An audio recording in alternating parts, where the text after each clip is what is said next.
Hi, everybody. Welcome back to Bethesda Unpatched. This is episode number 14. I am Joe the Wigit, and I am joined by the Caravan. I just completely spaced it. I was going to use what I used last week. I had it last week. I had it. The Caravan Master Extreme himself, Kilo. All right. Yeah, that'll work. Sure. What's up, man? How's it going, guys? Feels like we just recorded. We did just, well, not just recorded. About 3 days ago, we recorded. We have to do a little bit of an early recording. My buddy over here is going on vacation this week. Well deserved. So we're recording a little early, and it was a good week for it because this is one of our non-guest episodes. Yeah.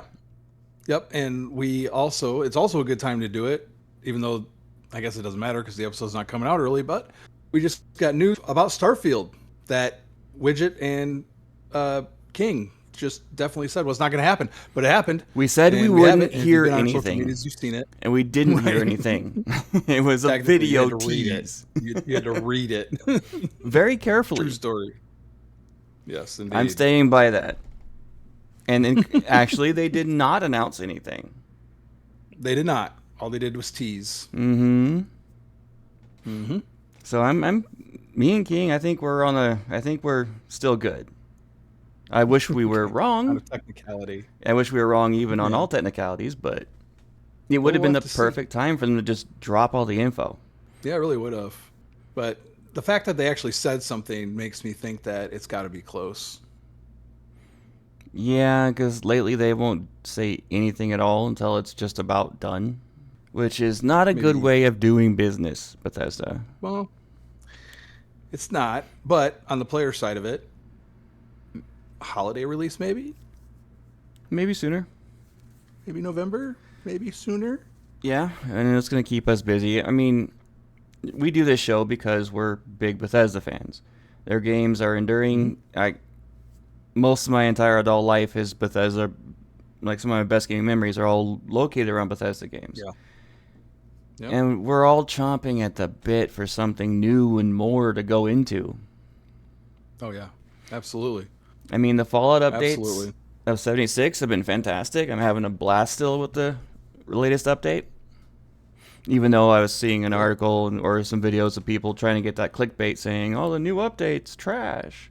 The combat has people infuriated, when actually it's just them being infuriated because they're the heavy tin can, heavy gunners. So they can't play the way they used to, so... No. They actually have to play with some skill now. So that's just unheard of. Get good, noob. Yeah, exactly. Well, why don't we dive into the news and just start right with this 2-year anniversary thing with Starfield. Yep. It came out on Friday. Bethesda Games dropped the video which said, Starfield, happy anniversary, because it was 2 years. And then all of a sudden, halfway through the video, which isn't long, it's like 30-second video, the screen distorts, and people noticed that there were letters in the background when the screen distorted. So somebody put it together and figured out that most likely what it says is Terran Armada, which invokes a lot of... You wrote about it a little bit right there, but Terran Armada is what he said. Terran Armada. Yep. It's so not Starborn. No. Or is it? It's true. You can go off of a lot of speculation on this. There is. I'm going to speculate a little bit because I've been reading some stuff. I got some interesting theories that I've heard. One being, well, first of all, where's the Terran Armada? Where would it come from? Terra. What's Terran? Terran is Earth. Yep. Earth is destroyed. However, we have the ECS constant, which ends up over Paradiso after traveling from Earth for like 200 years as a generational ship that left before the development of the grav drive. So is it another instance of that, where there was an exodus of people that went into a different direction in the galaxy? In order for it to be called Armada, though, you would have to have tons of ships, like a whole large fleet of them. Right. So is this a new faction? Is this something... You know, there's theories that I read earlier today. People are talking about, it's a faction that's hidden on Earth currently and is about to try to take over. And the Armada part is this going to put Fleet Command into the vanilla game Yeah, I would not be And how do surprised. Starborn?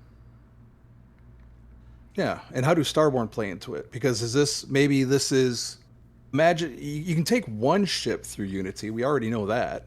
Imagine being able to take a fleet. That would be kind of crazy.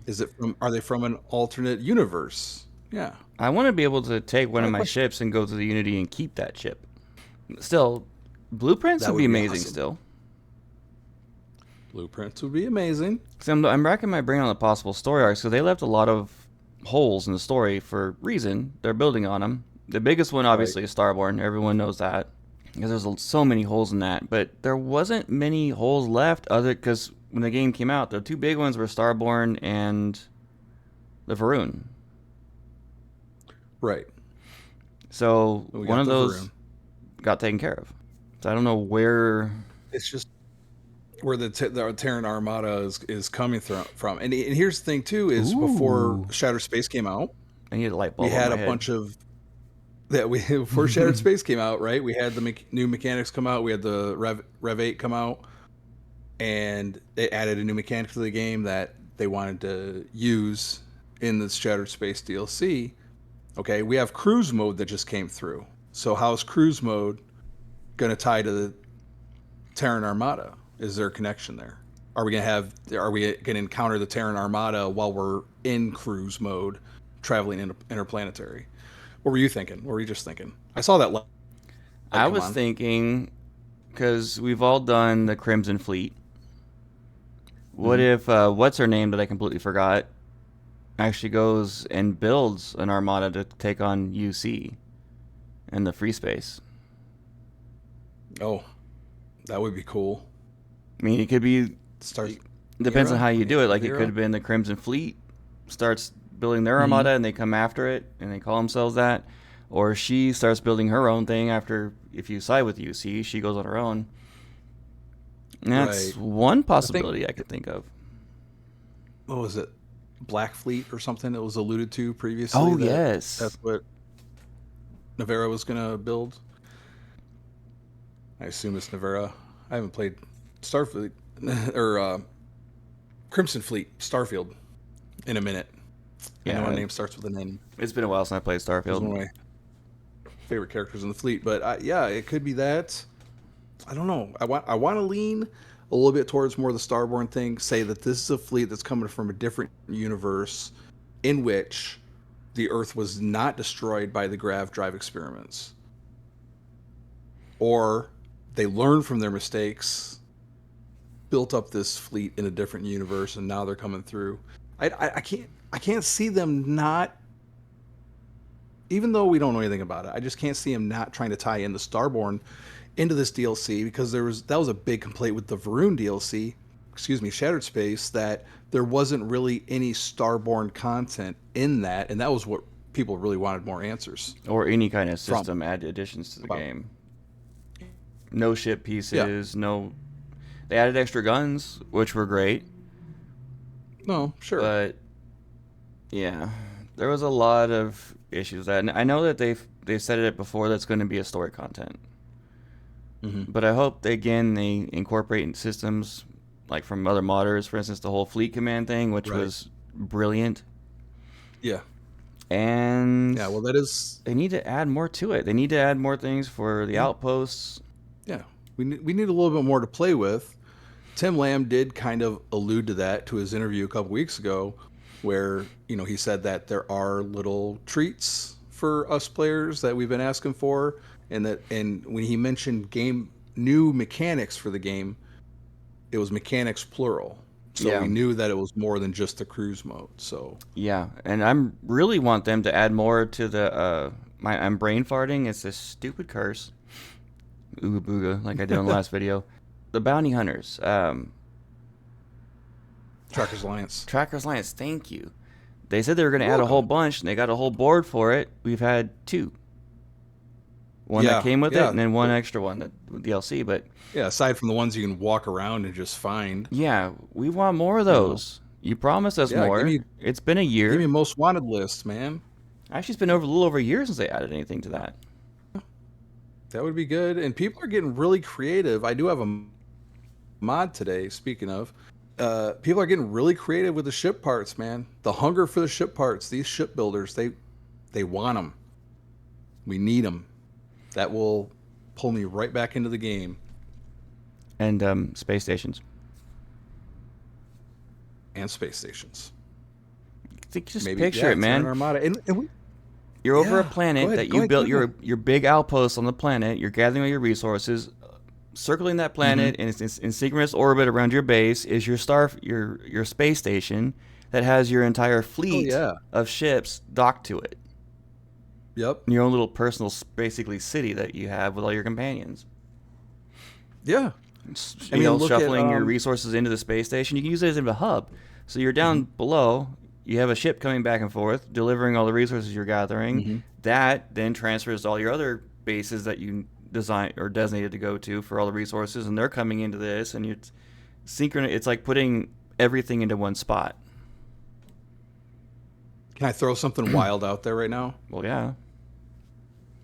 Everything you're talking about is stuff that King Gath Creations have done. Well, you can't build your own space station yet. Either in this game, right? With the Watchtower, right? However, also Sim Settlements. True. East Empire expansion. Similar things, similar concepts. Yeah. I don't know. Is there involvement there? I'm not. That's pure speculation. Pure speculation. I don't know a damn thing. But I'm just saying it's a lot of it's a hell of a coincidence. Bring on the speculation. Love it.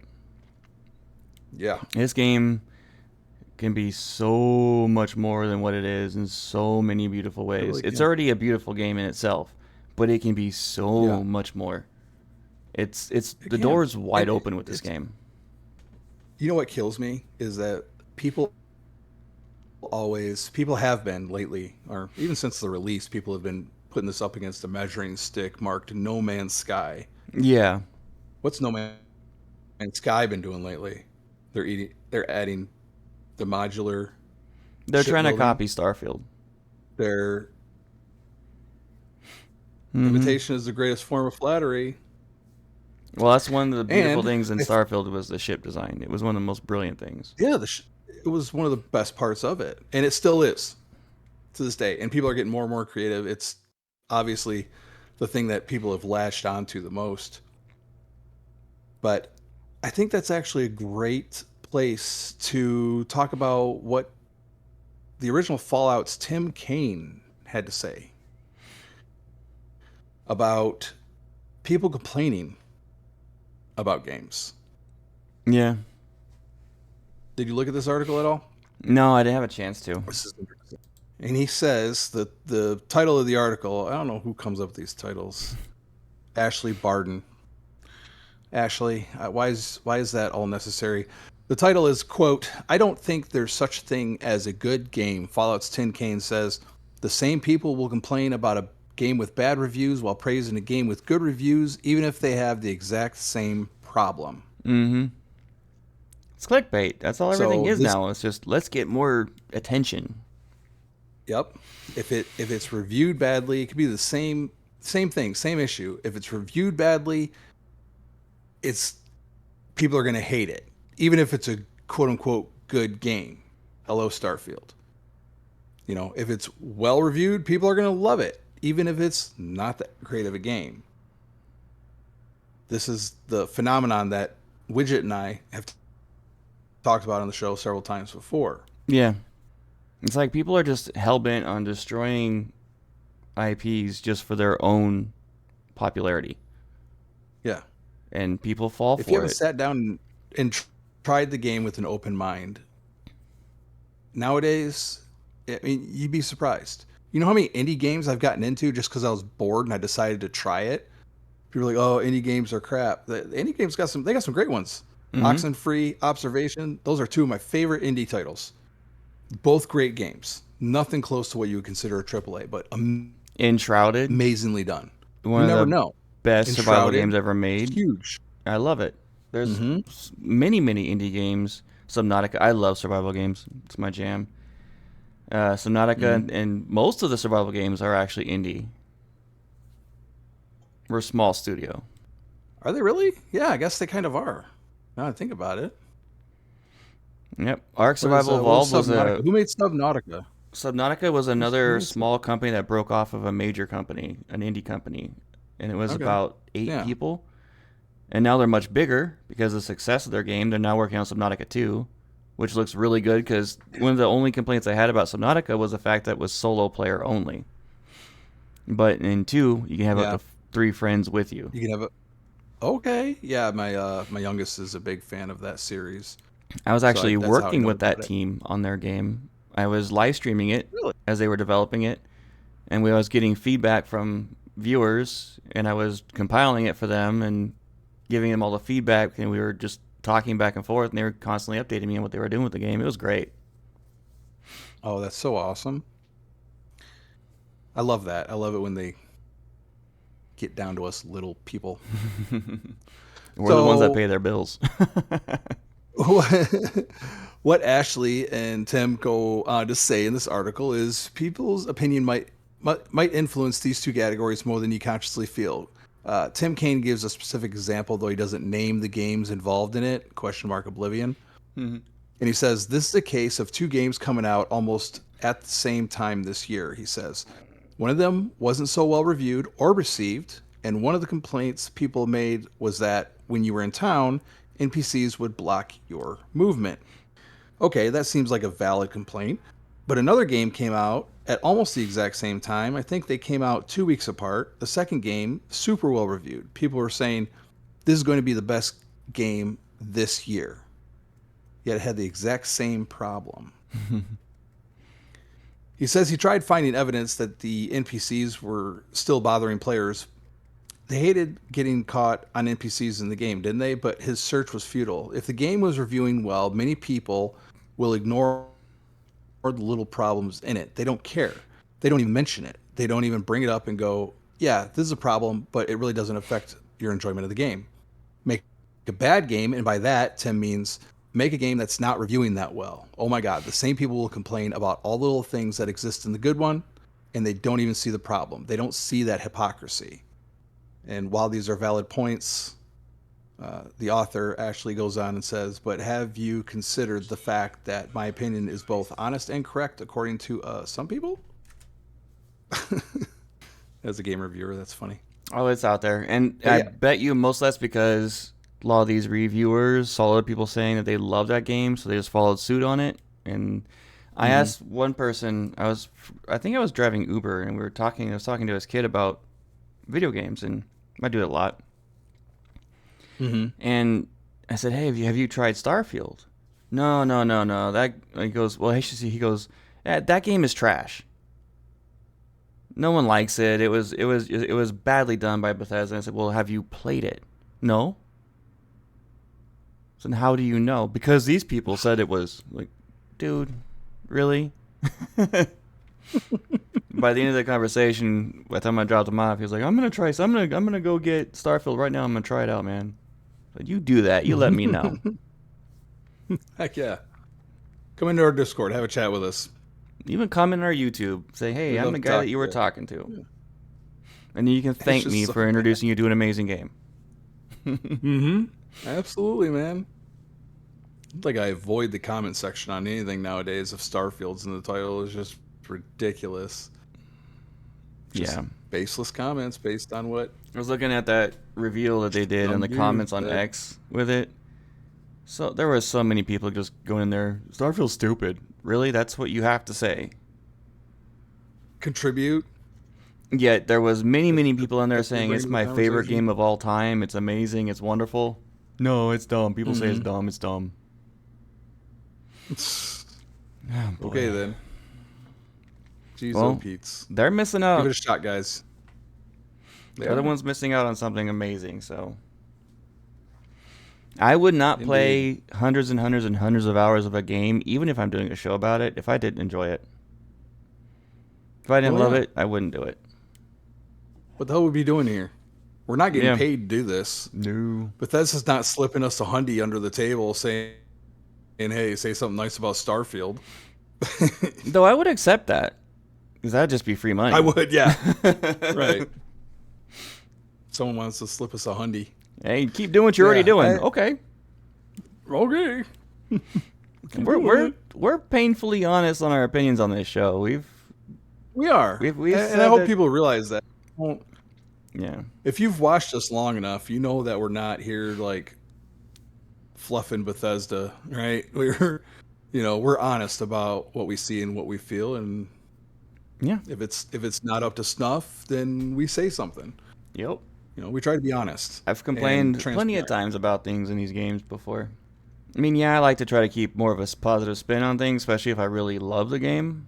But yeah, let's be real. I mean, no game's perfect. No experience is perfect. You're gonna go crazy trying to find something like that. So. Yeah, good luck. Just enjoy it. Enjoy it, man. Bugs will happen, people. I ran into some more. Did you? Let's hear about it. Well, it wasn't so much a bug. It was just, I think it's just not balanced properly. That's in 76. I'll get in that in a little bit. But I just wanted to bring up this Fallout 4 secret treasure because I think that was interesting. So, okay, sure.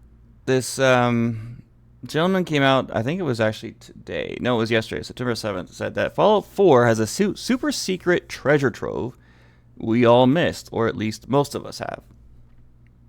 Okay. I didn't really play enough Fallout 4 to know this, but it's called the Bridgeway Trust. And it's an unmarked location that can be discovered in the fens south of Backstreet Apparel.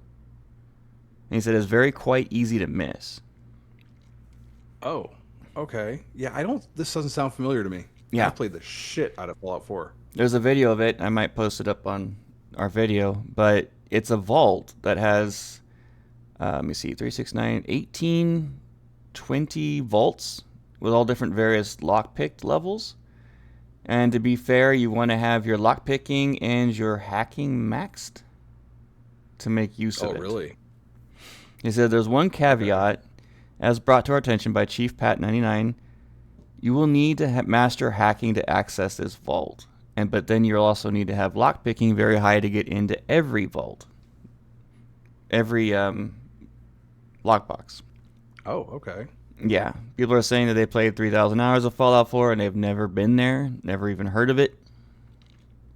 That's funny because we were just talking about this with King last week. What's something you've never found, but even though you've played it thousands of hours. So it makes sense that even after all these years, there's still plenty of secrets waiting to be discovered in these games. Yep. Bridgeway Trust. And apparently you can keep coming back to it, and it's like a never-ending source of caps for you. It'll respawn. I'm going to have to check that out, because I do have an active Fallout 4 game. Yeah, exactly. That's what I was going to say, because you've been actively doing it, and it's a full-on vault. Mm-hmm. Looks really cool, actually. That's crazy. I don't know if this guy's using mods, because this game looks actually beautiful. I don't think I've seen Fallout 4 look that pretty. I don't even think I've seen Fallout 76 look that pretty. Yeah, advanced, expert locks. A couple of novice locks. Let me know if you get into it, if you ever get the hacking up there to get into it. Do you want to get into your play first, and we'll do the mods at the end? I just want to touch on the Pete Hines thing a little bit. Okay. I wasn't sure if you wanted to talk about this. Just a little bit, because it's all over the news right now. Yeah, what did you get into on this? Because a lot of people are saying, like, oh, Pete Hines admits his greatest mistake he's ever made and things like that. And most of it's just garbage. Yeah. I mean, most of what I've been reading up on it, it's probably the way that the articles are written. But it does kind of make you feel like, Pete Hines is kind of grinding down on Bethesda a little bit. Which I find to be very weird. I don't know if this is just taking out of context. Well, I mean, that's entirely possible. I know he's retired. But he's retired, but he's currently working as an advisor to other gaming companies, like an outside consultant sort of thing. I'll just read right straight from the article here. It says, iron is forged from rocks and flame, and just as strong. The Elder Scrolls 4 Oblivion sounds like it was made with a lot of trust. Sorry, not made. The great Todd Howard says the great games are played, not made. explains former Bethesda marketing executive Pete Hines in a new interview. Meaning every idea you have about what's good or not only matters if someone starts playing it.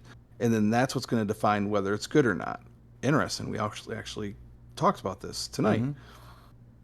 Howard's applied this philosophy to Oblivion's development, which saw several versions of the RPG ultimately simple but calculated combat. Pete Hines says Oblivion changed combat systems 3 times during development. So we were careful not to talk about how combat works because we didn't even know if the version we got was final. So we're trying to place our bets on what parts of the game we feel confident are going to resonate with people. That's interesting. That's an interesting philosophy. Okay, I'm taking this in a little bit of a new spin here. Yeah. Because this is so applicable to what's going on with Bethesda right now, especially with things that we've been talking about, like, you know, the Fallout 3 remake, the Creation Club for Fallout 4, the green light of Fallout 5, Oblivion, or excuse me, Elder Scrolls 6, Starfield new DLC. It sounds like things move and change, and is this typical in your experience? To have so many things just fluid and changing all of a sudden. Yep. And this article that you brought up actually has a really good key to that. The perspective leads published blah, blah, blah. Okay, so yeah, to many unturned stones. This is a very, very good example of how it actually works. Like in the case of Arcane Studios' 2012 action-adventure game Dishonored, which wasn't supposed to allow players to momentarily possess its gloopy fish to better sneak around waterways, until it did. A QA tester discovered the bug, and Dishonored devs decided to lean into it. All of a sudden, Hines remembers, the game's water goes from not mattering at all to, oh, it really matters, because we're not going to take it out, but now we have to account for it. So the pivot is, we should talk about embracing player creativity.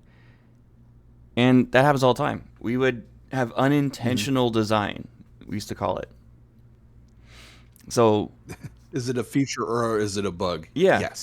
Yes, exactly. we found bugs all the time that were funny, or made sense, or led us to a different idea that would just pivot our design for the next 2 months. And many games, from my experience, have changed by those little occurrences happening, and oftentimes for the better.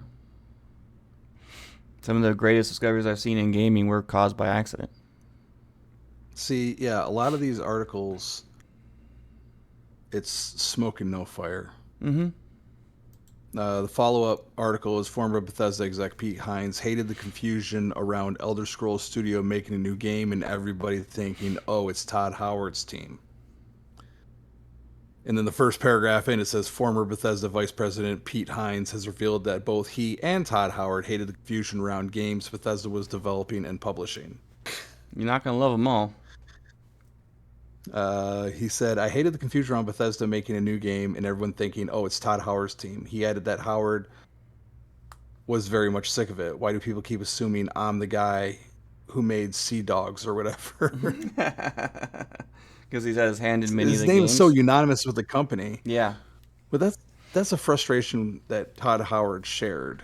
So I think a lot of these articles are just trying to get you to click on them by making you think that Pete Hines is one of my favorite things to do on this show is what we've been doing, and that's disproving these idiots. Mm-hmm. We're trashing them. Yep. We get a couple of good articles and some good writers that have done really well and have actually made some really good points. But a lot of these guys are just clickbaiters, just trying to make a name for themselves.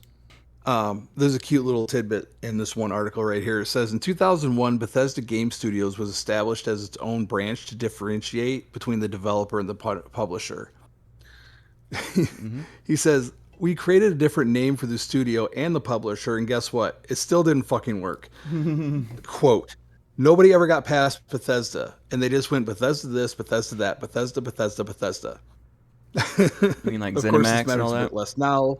Yeah, that game, Bethesda Game Studios puts out roughly 1 or 2 games per decade. There's the rib right there. Yeah, that's sadly true though. Yeah, I mean it's true.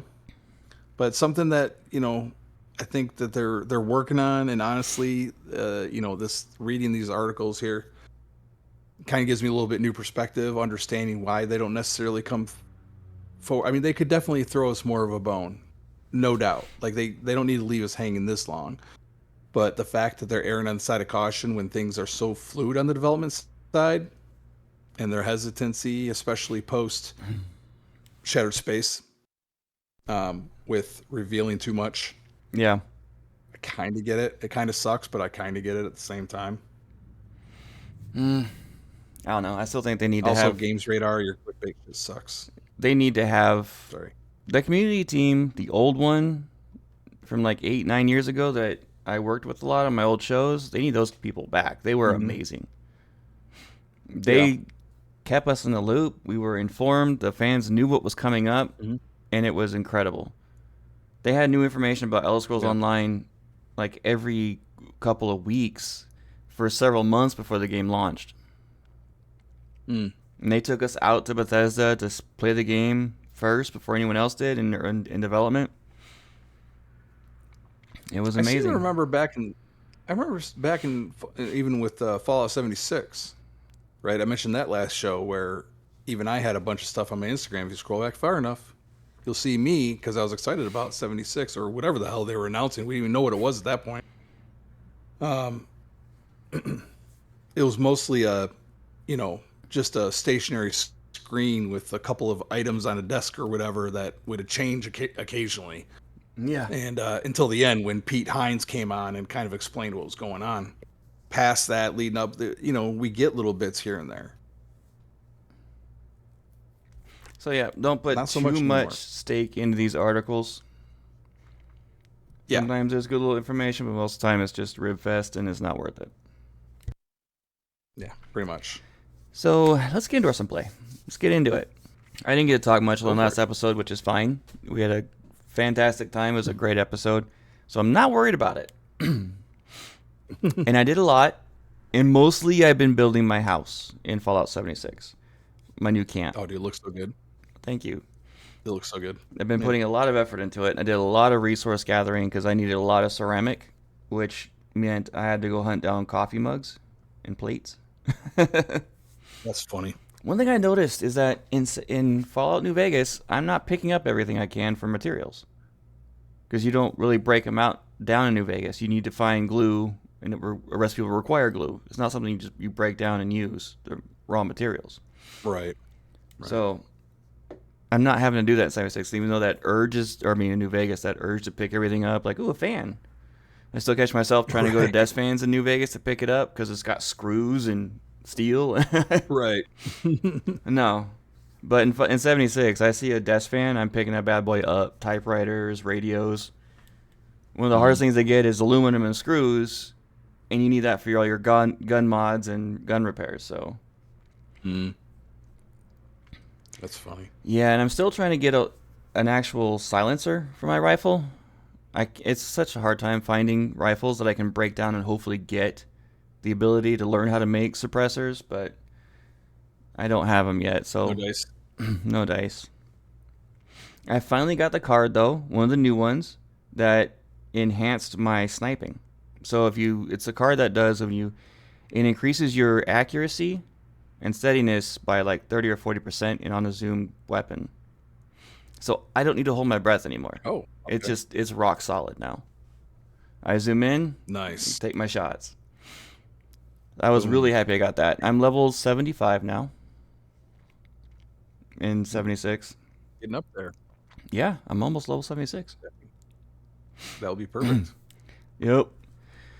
Got enough ceramic. I went to Vault-Tec University because I knew that they had a whole bunch of goodies down in the test vault down there. Wound up getting... Okay. There's a spot I found that had like 15 coffee mugs. I was so ecstatic and picked them all up and broke them down, and because I needed ceramic to finish my lighting in my house to create those connectors. I'm really bad at hiding the wires. I gotta be better at it. But I got my house wired up. All the lights work now. All the equipment works. Did some more trimmer on the front porch. It looks a lot better. and getting little things in, like chairs and stuff all over the place, and put in rooms on the upper floor. And one thing about 76 is pretty cool is the companions you can get. You have to do a quest to go unlock them. And there's only one romanceable character that I know of in the entire game. Oh, okay. And she's used to be an astronaut. And she's really cool. So, I mean, I could be very wrong. There could be more, but that's the only one I know of. It's the only one that fell in love with me. Oh, okay. But those companions stay at your base. They don't go with you out in combat. Oh, they don't. So they're your home, your camp companions. And they actually do a lot for you to help you there, depending on the companion. So they're worth it. And I got several companion quests I got to do. Just haven't done it. So after I did all that work on my base, did a little video, which I'll post up on this video in my home preview. Okay. I also did a video of me doing the Sodus quest, which is a part of the Brotherhood of Steel quest line. And it's this hidden enclave facility. So that whole like deep state thing I was doing before, I still have not launched a nuke. I haven't gotten the guts to do it yet. So I started doing. Do you have a target? Do you have a target? Something you want to shoot it at? Yeah, you get a quest, and it's the biggest, and it's the only like raid boss I know of the game. Of course, I heard that there's actual raid encounters now. I just haven't done any yet. Oh, okay. It's a giant boss that takes forever to kill, and you need a whole bunch of people to come join you to take him out. I actually did it recently. Joined in the event, and the only way to get in there is you have to launch a nuke at the location to open up the pathway in. Oh. So that's you got your first target. And then you can use nukes to create fallout areas for different various reasons. You can pretty much launch a nuke anywhere on the map. Oh. So when a nuke is being launched, it gives you a server-wide warning that there's a missile incoming. And it shows you the blast zones. You gotta get the hell out of there. No kidding. Oh, that'd be like wild. between the warning and impact. Like, what's your time frame? I think you got like 5 minutes to get the hell out of there. Oh yeah. You just fast travel out of there. It just kind of sucks when you're trying to do a big quest in that area. And suddenly you get this nuke warning. You look at the map, oh crap, and you're like deep underground going through a quest. I got caught once in my first time I was playing the game with my level 95 character. Yeah, I got caught once in a blast zone. Insta death. Ooh. Yeah, I'm sure. So this Sodus is interesting because the AI for the Enclave is Motus. M-O-T-U-S. Yeah. Apparently they were trying to develop these female scientists were trying to build a female AI with female tendencies that they were going to try to replace Modus with. She went AWOL. Wound up killing everybody in the entire facility. And they had a whole bunch of like biological experiments going around in this facility underground. And so this AI decides it doesn't like you anymore and wants to try to kill you. So it releases all these experiments on you as you're going through the rooms. Oh, wow. Including a scorched Deathclaw. Yeah. That sounds tough. It is. It kind of shredded me to death in 2 hits the first time I took it on. Did 4 shots of my sniper rifle on it. Took out about 2/3 of his life. Then it saw me and came after me, and I was running around like a lunatic trying to reload as it just shredded me to death. I came back in next time, though, stayed in the doorway, and just sniped it to death and killed it. But, yeah, that was not fun. And then the end of it, you get the 2 highest-ranking Brotherhood of Steel people in Appalachia to come help you out. They're in their full tin cans, heavy weaponry, and there's this boss where it's one of those big 4-wheeled robots, like assault robots that they're bosses in Appalachia. Can't think of the name of it. I know what you're talking about. Yeah. We couldn't think of the name of it last week. It's the same one I was talking about last week. Yeah, so Sodus takes over this robot, and you got to fight it. It's a 3-star legendary boss. The problem with this is that it one-shot both Brotherhood of Steel. They did no damage to it. And then if a bullet even glanced like it was going to be in my direction, I died. I didn't have time to heal. I was insta-dead. I have a video to prove it. Huh. Yeah. And I don't think it was this hard prior to the update. I think there's just some balancing they got to fix a little bit. Because I was destroyed. And the Brotherhood of Steel people couldn't do anything either. They were destroyed. The only saving grace was that the health of the boss didn't go down when I died. Or didn't go back up. So I could run back in there, take 3 or 4 shots until I get destroyed. And I think I fought this guy probably like 8 or 9 deaths at least. Holy cow, man. Before he killed it, yeah. You guys are not selling this game. You try to sell this game and then you tell me stories like this. And I'm like, that sounds horrible. Yeah, well, maybe it's just my experience, but... And the whole point with the dumbass boss I took on last time was just bugged during that one encounter, Hugo. The second time I fought him, it was easier. But this thing was tough, but I did kill it. And moving on, and that's one of the biggest things about that is it's the shifting point in the main story for the Brotherhood of Steel, where the internal division starts happening, and you gotta choose sides. And I already knew what side I was gonna do because Night Shin's a complete asshole.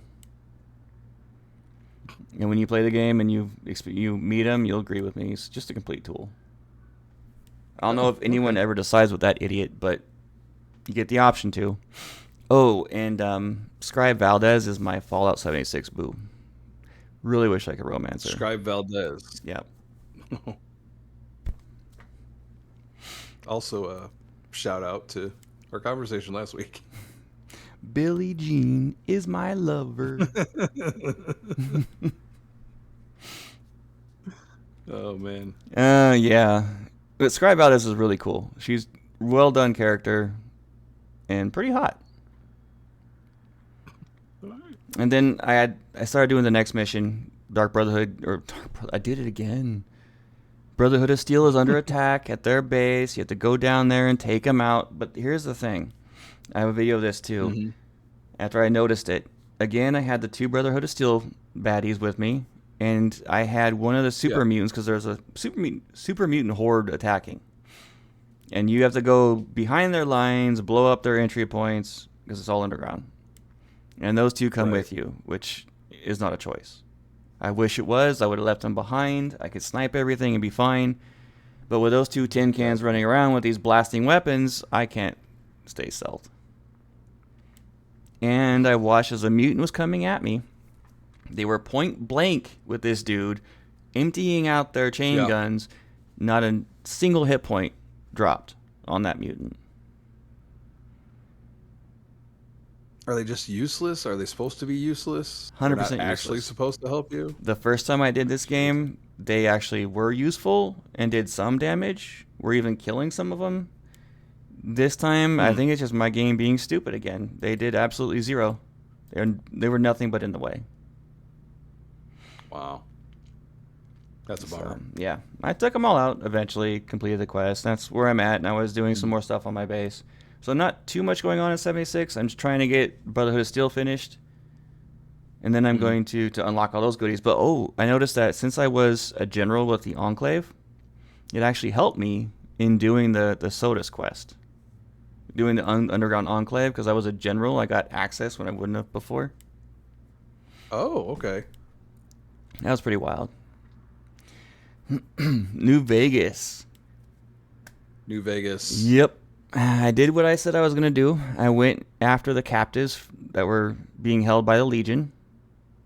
And Boone is now my favorite companion I've had in any Bethesda game.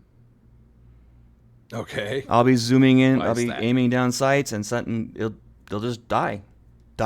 He's just taking them all out. All the Legion. I get maybe 1 or 2 shots in, take out 1 or 2. He's got at least 8 kills. Jesus Christ. And so we were able to snipe, just the 2 of us, buddies. I got him. And if I would have known that the captives were powder gangers, I would not have done that quest. I remember it now. I didn't remember it last time when I read in the notes, it's like, oh, they're powder gangers. I'm like, oh, yep, I remember that. Yeah. And where did I purchase this? I purchased that gun. I think it was at the Dinosaur. Novak. Was it Novak? Did you figure out what the hell Novak meant? Mm-mm. My brother in Christ. If you walk up if you walk up to the sign of Novak, it's a motel sign. If you look at the bottom of the side, it says no vacancy. No vacancy. Okay. Except the last letters. It's Novak. I didn't see that sign. So there you go.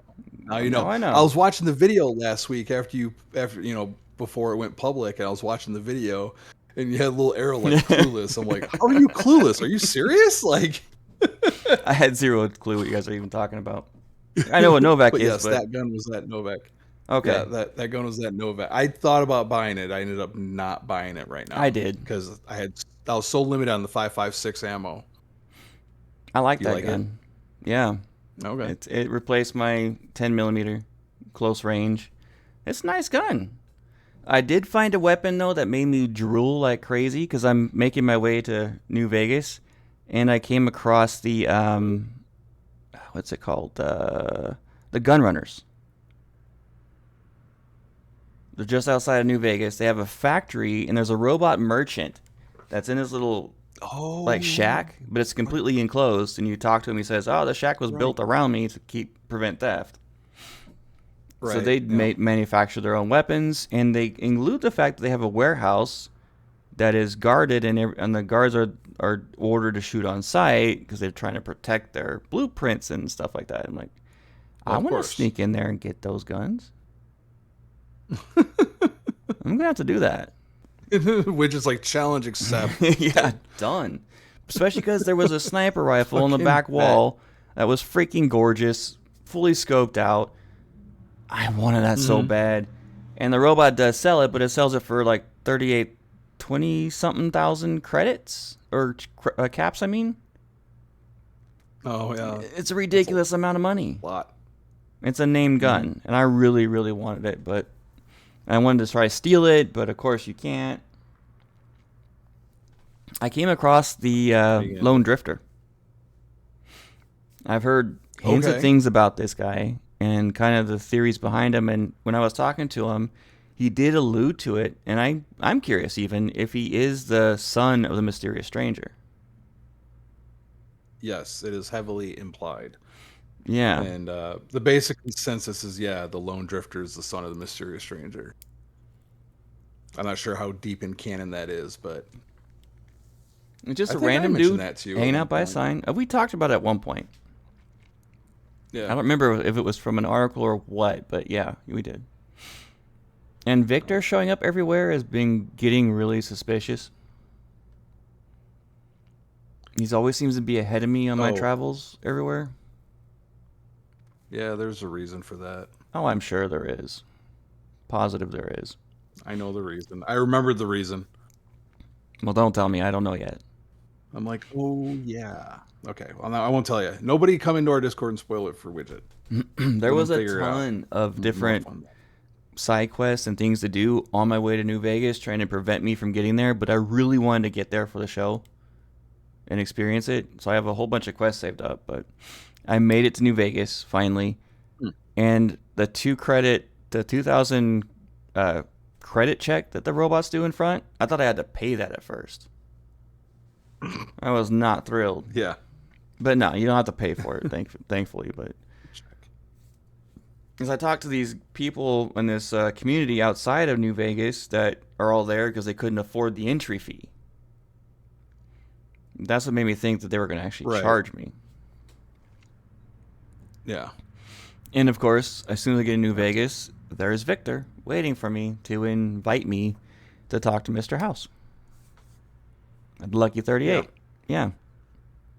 So of course, I had to go in there and do that. I had to meet Mr. House because of the whole Season 2 thing going on. I have to figure that out. Of course. Yeah, I'm after the checker suited asshole right now. Went into his casino, and I was gonna get pissed. I thought I couldn't gamble, but then of course you can. You just gotta buy chips. You can go play blackjack, which I did for about 30 minutes. Wound up winning 50 chips on low, like 5 to 10 chip bets. Of course, That's pretty good for you. I'm good at blackjack though. There's a lot of skill involved. Blackjack's only like 58% house. Well, yeah. I did one spin of roulette, bet it on red, won.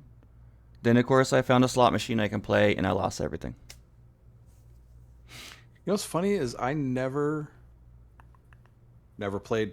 I never gambled in New Vegas, Which is weird because it's a video game. But also, when I lived in Las Vegas, I lived in Las Vegas for a few months, and I was on the Strip every day. Never. Well, that makes sense. Once. I know a lot of people who work at bars who don't drink. Slot machines and stuff. Well, sure. You would think that, like, oh, you live in Vegas. It's just a normal town outside of the Strip, dude. It's every special. Gas station and place has their own little slot machines. I've done that before. Gone to a gas station driving through Vegas. Mm-hmm. I had like $4 in quarters in my center console. Wound up winning enough to pay for my gas for the next 2 days. Oh, there you go, man. That's the only time I've won in slots. Was it? It's 2007 or I think it was like 2007. We went down to visit, and we walked the whole Strip. We took 2 days. We did half the Strip one night, and then we did the other half the other night, just walking. And we went into the Monte Carlo. I'm like, we're about to go home. Like, we haven't gambled once. It's Las Vegas. We haven't gambled once. Which is weird not to do. I'm like, all right, well, yeah. I'm like, we'll find like some quarter slots or something, right? And we go up to the quarter slots, and I reach my pocket, I pull out a quarter, and look at the machine. They don't use quarters at that point. They're using little cards. Yeah. So I'm like, oh, I got to get a card. I got to put money on the card. I'm like, all right, forget. So I never ended up gambling.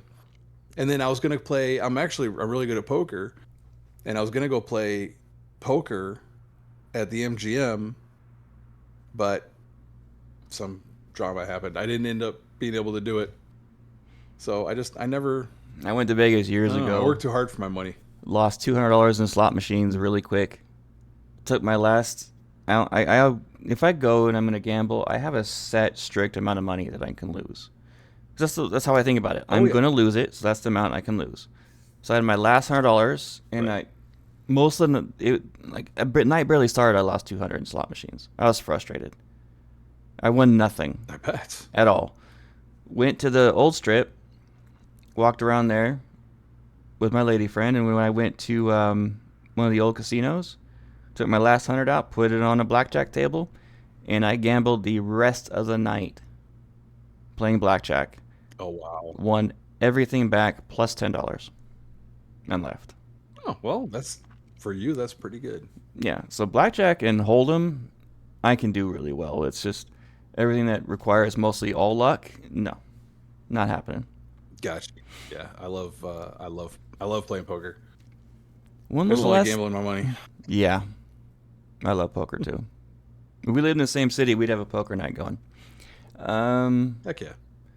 So the last thing I was going to mention is I think I figured out something that was interesting, is the fact that you can use the Legion money and the NCR money to buy chips. I've been taking that currency and just selling it to vendors for a much reduced rate for exchange. I'm wondering if you can buy those chips with that currency and do for like a 1-to-1 trade. You cash in the chips, you get the chips, you cash them in for caps if it's 1-to-1. Because that'd be the way to do it instead of selling them all to vendors. Yeah, I already sold everything, so I didn't have a chance to check it yet. Right now I'm looking for a way to get a hold of Billy, because I don't have anything into my speech, which I gotta fix. Because I can't ever pass any of these checks lately I've been needing. Oh, you can't get to Benny? Benny, yeah, that one. Yeah. Got Billy stuck on the brain. Yep. Yeah, Benny. Yeah, that's the casino you gotta turn all your shit in too, right? All your Yeah, weapons. all your weapons. That frustrated me. Yeah, or Well, then unless he you can hints at sneak them it. in. Yeah, he hints at it. Well, if you happen to find a weapon somewhere in the casino, just don't show it. Right. Mm-mm. Yeah, that's what I did. Well, I'm way back at RepCon, man. So I left Novak, of course, went to Well, I've done a lot RepCon. less side quests, I think, than you. It's entirely possible. Yeah, been trying to get to New Vegas. Eh, I hear you. Hear you. I'm making my way. I'm moseying that direction, easing on that direction, as King would say. So, and again, I'm relearning the game all over again. I was going wiping out ghouls room by room, just unlocking doors. Oh, there's a ghoul in here. Pop, pop, pop. Yeah. Then you get up. You finally talk to Jason Bright. That's the name I was thinking of, not Joshua Graham. Jason Bright. I Joshua forgot. Graham is from Dead Money, the Dead Money DLC. Oh, okay. So the Jason Bright is like, those are our brothers. Don't kill our brethren. They could be saved in the great beyond. Blah, blah, blah, blah, blah. Mm-hmm. I kind of felt bad, but then I'm like, wait, I know what's going to happen at the end of this. I'm probably saving them trouble. But man, did I forget how freaky the Nightkin are.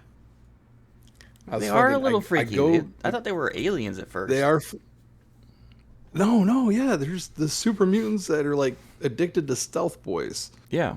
And I went down to the basement, and my wife was watching TV, and I'm sitting there and I'm playing my game, and all of a sudden she hears me go shit, shit, shit, shit, shit, because I heard him coming, and I spin around, and he was on me, and he had the power hammer. He was about to come down, pop, pop, pop, pop, pop, pop, shooting with my service rifle as fast as I can, drop the guy.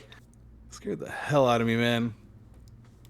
And I'm creeping through the rest of that little dungeon, and yeah, you're right. It is very labyrinthian if you don't know where you're going.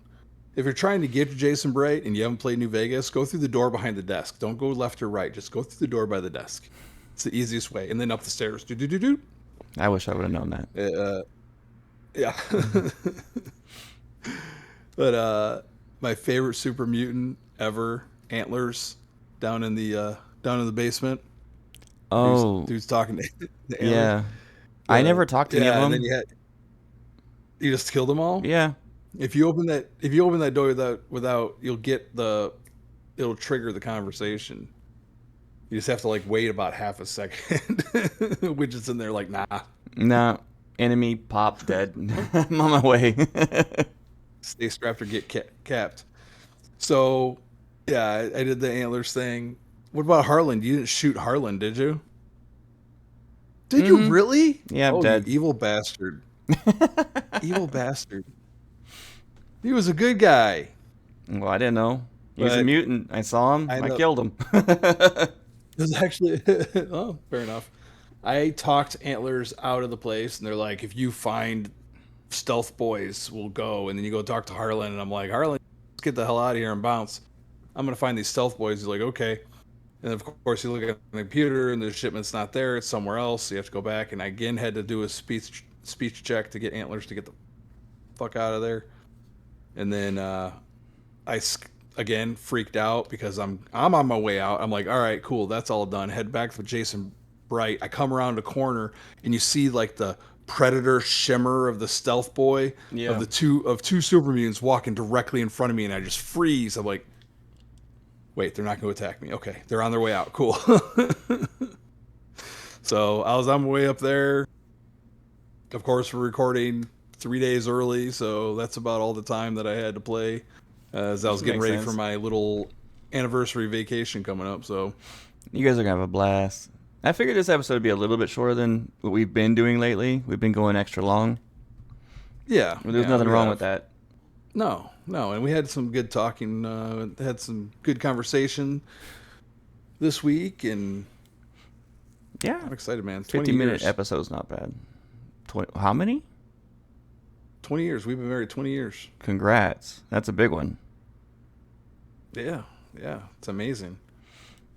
We've been through it all, man, but Yeah, we're going up to northern Michigan and got ourselves a little tiny house and going to be in a cabin and it's the two of you. doing all sorts of. Oh yeah, it's highly on the menu. Yeah, 20 years of experience, You know. put it to good use. Oh yeah, absolutely, man. That works on multiple levels. It does. Listen, if anybody here's a little PSA from Kilo here. If anybody's out there having problems, it's worth trying to fix, man. If you're both willing to put in the work and be in it, you can get through pretty much anything. So that's advice I got for anybody. Try fixing it, because we could have been done a few times, but we pushed through. And in the case of that's what defines you. In the case of my ex-wife, there was no choice in the matter. Of course. I mean, it takes both of you. Oh yeah. If one of you one of you aren't committed to it, it's not going to work. But no, she was more. Each of you. She was more into being with other men than me. Jesus Christ. Okay, well, that's several times. Jesus, man. Yeah. All right. Well, on that high note. Yeah, that's a great way to end the episode. Let's talk about a mod real quick. Yeah. He's in hell. All right. Well, what was she into? Dick. All right. So. Not me. Oh my God. So Mossy shared this shit on the Discord. Holy cow, man. He shared this creation, which is really cool, and I want to bring this up because we were talking about this earlier with the shipbuilding and stuff. And Mossy, thank you for mentioning this. It's called Cross Heavy Industries. And basically what this is it adds a bunch of new ship parts, and it adds them in different orientations and configurations. It introduces 70 plus standalone ship modules and over 1,700 new build rotations based on base game assets, letting you create ships like never before, explore settled systems and beyond under the Cross Heavy Industries banner. We have no limits. Finace non habemus. I don't know fucking Latin. Rotations every 15 degrees along longitudinal axis. Jesus Christ.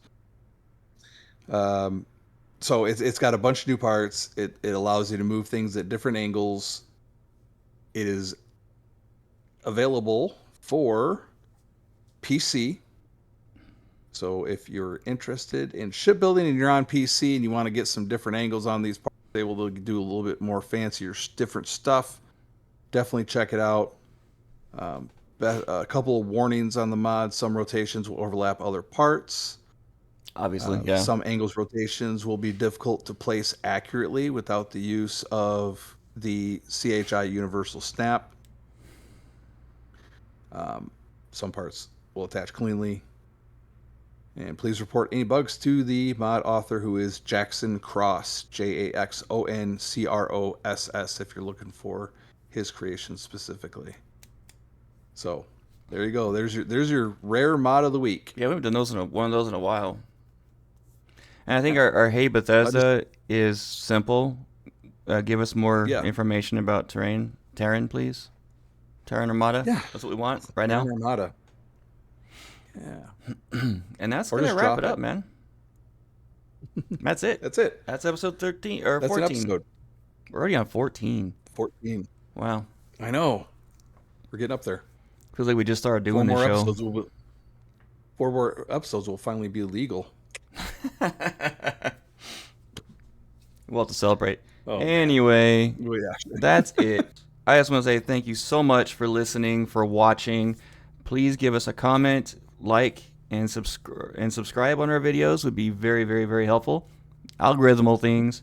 If you can give us those reviews, 5 stars, hopefully on if we earn it on iTunes and Spotify. Sure. All that stuff helps us a ton, and we just thank you guys to the ones that have done that.